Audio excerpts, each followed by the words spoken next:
Jusqu'à 1000 troupes pourraient être envoyées à la frontière entre les États-Unis et le Mexique dans le cadre de la rétorsion de Donald Trump contre les immigrants, suggère un mémorandum interne. Le président américain a déjà ordonné le déploiement de 1500 troupes à la frontière pour installer des barrières qui, selon une source militaire, ne seront pas impliquées dans le maintien de l'ordre. Les forces actives rejoindront près de 2500 membres de la garde nationale américaine et des forces de réserve actuellement situées à la frontière entre les États-Unis et le Mexique. Les forces devraient être utilisées pour soutenir les agents de patrouille frontalière avec logistique, transport et construction de barrières.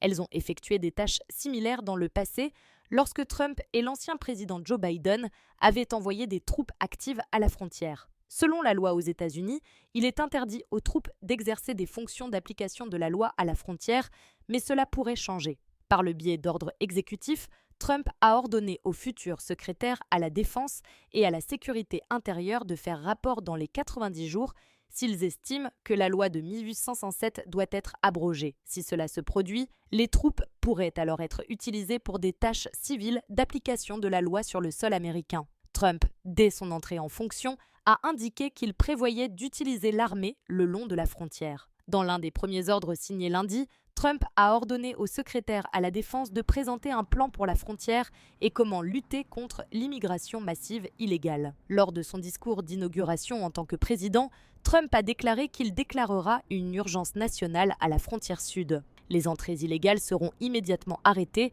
et le processus de retour de millions de criminels sans papier dans les pays d'où ils viennent commencera.